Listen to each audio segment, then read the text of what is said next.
Երբ որ հեղափոխությունից հետո Փաշինյանը խնայեց եւ հեղափոխությունը չտեղափոխեց նաեւ եկեղեցի, խնայեց բանին Գարեգինին։ Ինչպես դա տեղի ունեցավ։ Գիտեք, այն ժամանակ շարժում կար,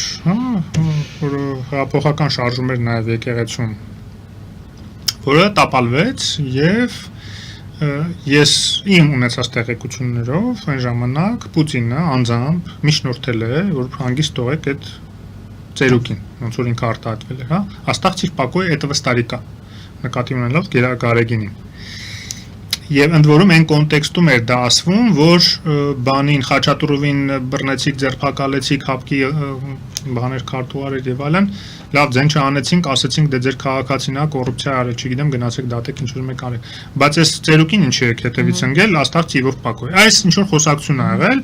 եւ Նիկոլ Փաշինյանը փոխանակ դա հիմք ընդուներ, որ առավել եւս ուրեմն դա, եթե այլ երկրի ղեկավար քեզ միջնորդում է, որ քո կաթողիկոս ինչ գործ ունի նա քո կաթողիկոսի հետ հարաբերությունների, քո երկրի ժողովրդի եւ իր եկեղեցու, այսինքն հոգեվոր հոտի եւ եկեղեցու հարաբերություն, կարող հոտն է ուզում որ փոխի այդ կաթողիկոսին։ Չէ, միջամտում է, այսինքն քաղաքական խնդիր է տեսնում այդտեղ։ Եվ այդ քաղաքական խնդիրը տեսանք, հետևանքները ինչ եղավ, չէ՞, նոր եղավ այդ հետևանքները։ Անցած տարի ընդամենը պարզվեց, որ այդ եկեղեցին պատրաստում էին որպես բտարբերակ։ Երբ որ իշխանապողություն չստացվի իրանց ուզած գործակալական ցանցերի, ազդեցության գործակալների, իրենց ռուսամոլ ինչ որ զանգվածների միջոցով 21 թվականին ընտրությունների ժամանակ չստացվեց, հիմա որոշեցին, ասին դե որ այդտեղ չի ստացվում Քոչարյանով եւ Սերժ Սարգսյանով, որոնք որ լրիվ ուրեմն հեղինակազրկված են եւ որևէ շանս չունեն իշխանապողություն անել, դե ուրեմն վերցնենք ինչը հեղինակազրկված չի, նա օգտագործենք։ Ու տեսան, որ ամենաբարձր ռեյտինգը ինստիտուտների մեջ ունի եկեղեցին։ Պատահական չի, որ Ռոբերտ Քոչարյանը բաց տեքստով էլ ասաց, հա, դե որ մեզ չեն վստահում, այս առաջարկում են բան անենք։ Մի հատ հոգեվորական թող առաջնորդի շարժում, անդիմադի շարժում։ Բառացի ինքը ասում է, մի քանի ամիս հետո հայտնվում է այդ հոգեվորական, չգիտես որտեղից, Բագրատ Գալստանյանը սկսում է առաջնորդել այդ հոգեվորական շարժումը։ Բանը քաղաքական անդիմադի շարժումը, հա, հոգեվորական շարժում, մեղա, թե դրա ինչներ հոգեվորական, հա։ Եվ այս պայմաններում մենք տեսնում ենք էլի Ռուսաստանի հետքը եւ տեսնում ենք անցած տարի Ռուսաստանի ֆինանսավորումները, որի բացահայտում ես նաեւ բանկային համակարգի եկած մուտքերի միջոցով արեցի, հարցումներ է արել բանկը, կենտրոնական բանկը եւ այլն։ Եվ այդ ամեն ինչով հանդերձ քաղաքական ասպեկտը ավելի հասկանալի է դարձնում, թե հիմա ինչ է տեղի ունենում եւ ինչի հանգարց Նիկոլ Փաշինյանը որոշեց ըստ էության նախահարցակ լինել, որովհետեւ կարծես թե առաջին այդ ճուլանացման մասին եկեղեցիների ինքը խոսած իմանալով որ դա հակադարձում է բերելու եւ այսպես արդեն գնալու է այս ինֆորմացիոն բանը, հա, մարտը արճակատումը։ Եվ այս պայմաններում ակնհայտ է, որ այս Կիրիենկոյի գալուց հետո երկու տարբերակ է, երկու սցենար է մշակվում Հայաստանում իշխանապողություն, ռուսական ազդեցությունը տարածելու նպատակով իշխանապողություն անելու ուղղությամբ, դա առաջինը դա ուրեմն Իվանիշվիլի տարբերակն է, որը որ իրենք կարելի է փոքր զուգահեռ անցկացնելով նաև Մոլդովայի եւ Ռումինիայի օրինակները բերել, որտեղ երկու տեղում էլ այսպես մազով չկարողացան իրենք դա անել։ Մոլդովայում 1%-ի տարբերությամբ Մայա Սանդուն հաղթեց ռուսամետ տեխնացուին նախագահական անցած տարվա նախագահական ընտրությունների ժամանակ, չնայած այս տարվա պարլամենտականին վատատես են եւ իմ գործընկերները Մոլդովայի բավականին վատատես են, այդտեղ պրոքսի գործիքներ են օգտագործվել, հիբրիդային պատերազմներ եւ այլն շատ լուրջ փողեր է ծախսվել եւ ազդեցություն է տարածվել։ Ռումինիայում դա տեղի ունեցավ ավելի շատ ուրեմն բանի միջոցով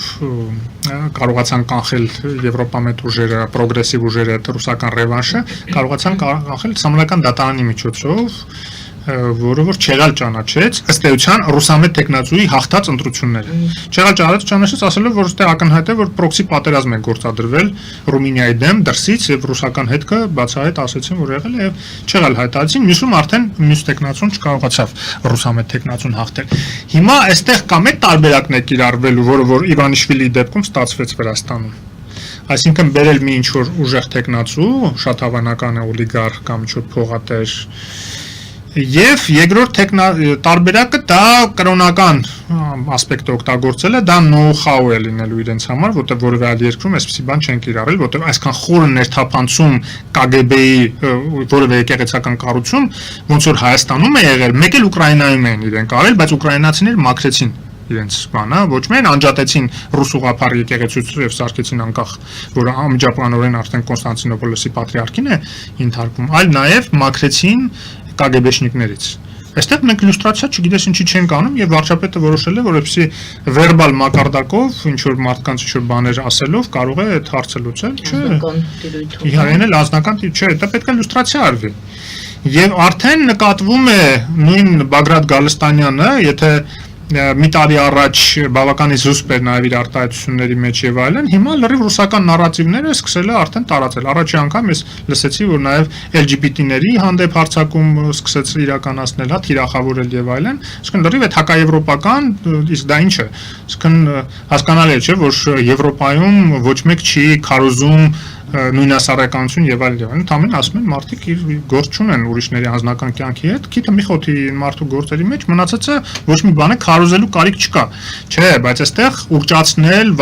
դեմոնացնել, հացանկացած երևույթ, ասել որ եվրոպացիները գալիս են մեր ընտանիքները քանդել։ Ինչու եք ռուսական նորագիր տեսնում այստեղ կարող է։ Որտեղ ընտրությունից առաջ դա արդեն պլանավորվել է, որ այդ նարատիվների միջոցով հիմքը ստեղծեն, թույլատնեն եվրոպական կողմնորոշումը հայ ժողովրդի, անվտանգային ասպեկտը թույլատնեն, որտեղ վերջիվերջո եվրոպական ինտեգրման ձգտումը մղումը հայ ժողովրդի մեջ ինչից հետո առաջացել, որ տեսան, որ եվրոպական դիտորդական առաքելությունը կանգնեցրեց ադրբեջանական այդ ագրեսիվ նկրտումները մեր սահմաններին։ Երբ որ տեսան, որ եվրոպացիներն ու հնդիկները եվրոպական լիցենզիայով մեզ զենք են վաճառում, այլ ոչ թե Ռուսաստանը։ Երբ որ տեսան, որ Միացյալ Նահանգներն ու Եվրոպան էր դատապարտում Ադրբեջանի հարձակումը մեր սահմանների վրա, պահանջում դուրս բերել է զորքերը, այլ ոչ թե Ռուսաստանը, որ հակառակը ասում էր, ես չգիտեմ, դեռ սահմանը որն է, եւ նույնիսկ չէր դատապարտում մեր գերիների ուրեմն սպանություններ ադրբեջանցիների կողմից գլխատումներ եւ այլն, որոնք որ ՀԱՊԿ-ի անդամ էին, այդ զինվորականներ, ՀԱՊԿ-ի զինվորականներ են, հայ զինվորականներ, բայց չգիտես ինչ նույնիսկ չդատապարտեցին։ Դա լավ սահմանները չգիտեիք որտեղ է, բայց գիտեիք չէ որ ՀԱՊԿ-ի զինվորներ եկան սպանեցին։ Այդ ինչի չեք դատապարտում, ռազմական հանցագործություն են, որը նկարահանված էր, դա ապացուցելու կարիք էլ չուներ։ Ադրբեջանցիները նկարը տարածել են, որ գերիների են սպանում։ Ուզում եմ ասեմ, որ այդ ամեն ինչը բերեց նրան, որ հայ ժողովուրդը հասկացավ որտեղ է իր ապագան եւ որ արժե համակարգում է իր ապագան։ Եվ այդտեղ խոցելի կետ են գտել ռուսները, որը որ մենակ Հայաստանում հոչ են կիրառում։ Նույն Վրաստանում այդ Եղիան եւ այլն, որ բարձր հեղինակություն ունի, ինքը այդ հեղինակությունը օգտագործում է այս նարատիվները ճակերտավոր ավանդապաշտ, բայց իրականում մարդատիաց նարատիվները, հակաեվրոպական նարատիվները զարգացնելու համար է օգտագործում։ Նույնը ստեղ են փորձելու անեն եւ հիմա արդեն այդ եկեղեցականներին փորձում են կամած քաղաքականացնել եւ Բագրատից հետո Աչապահյանը հայտնվեց, որ մի քանի շաբաթ առաջ թե մի ամիս առաջ սկսեց արդեն Ստալինի գովքա անել, հա, այդ ստալինյան ժամանակներն նոնսենս է, Ստալին ժամանակները այն աթեիզմի դիկտատուրայի շարունակությունն էին, ինչ որ եղավ Լենինի օրոք, հա, ինքը մի քիչ մեղմեց, բերեց եկեղեցուն, ասեց այսօր դուք կլինեք, բայց կլինեք կոմունիստական կուսակցության սպասարկուները, որտեղ ինչքան պետքա կագեբեշնիկ կմտցնեք ձեր մեջ կամ էլ վերբովկա կանեք ձեր միջից, եւ այդպես լավ սիմբիոզ ձևավորվեց։ Պատահական չի, որ այդ ժառանգորդները եւ գուցե շարունակողները, գուցե նաեւ կորճկա ունեցողները իրանց գրպանում որոշ եկեղեցականներ այդպիսի բաներ են ասում։ Այնպես որ ես կարծում եմ, որ սա քաղաքական պատճառներ ունեցող լրջագույն հարց էր, որը աղմուկ հանեց շատ է այդ բառաֆոնդի օգտագործման պատճառով, որը իհարկե անընդունելի է, եւ ես կարծում եմ, որ վարչապետը պետք է իր նյարդերը ավելի պինդ պահի եւ այդպիսի սադրանքներին չենթարկվի։ Չեմ ասում, այս հակադարձումը պետք չէր եւ այն ինչ որ ինքը ասել է մնացած մասերով, որ եկեղեցին վերջո կարևորագույն ինստիտուտ է Հայաստանում եւ բարի լինի ինքը իր կարգը գոնե պահպանի, հա, որտեվ եթե մենք չինովնիկից պահանջում ենք, որ կոռուպցիայով չզբաղվի, եթե իշխանավորից պահանջում ենք, որ օրենքները չխախտի, նույն վարչապետից պահանջում ենք, որ անձնական տեղեկություններ չհաղորդի, բայց նույն ձև մենք իրավունք ունենք պահանջելու եկեղեցուց, որ իր ներսում գոնե սահմանված կարգ ու կանոնը պահպանի եւ այդ կարգին համապատասխան նաեւ գործի եւ ընտրություններ իրականացնի։ Ամենակիչը եկեղեցին չխառնվի քաղաքականության մեջ, ոնց որ պետությունը միջևերս չէր խառնում քաղաքականության բանի եկեղեցու գործերի մեջ։ Հիմա քանի արդեն մի տարի եկեղեցին քիթ խոթում է քաղաքականության մեջ, հիմա էլ պետությունը ասում է դե որ դու մտնում ես իմ դաշտ, ես էլ կմտնեմ քո դաշտ։ Այդ է ասածը վարչապետի, որը ոչ միտեղ տանող ճանապարհ է։ Պետք է փակվի այդ ընդհանրապես այդ քննարկումը, եկեղեցին պետք է մնա եկեղեցու շրջանակներում, հիմա այնտեղ ռեֆորմներ կանեն թե չեն անի, հավատացյալները կշարունակեն այդ մարդկանց աչը պաչել թե չեն շարունակի, իմանալով որ նրանք ոչ մի կապ չունեն քրիստոնեության հետ եւ ավելին հակաքրիստոնյա են իրենց պահվածքով, կյանքով, ապրելիձով, ամեն ինչով։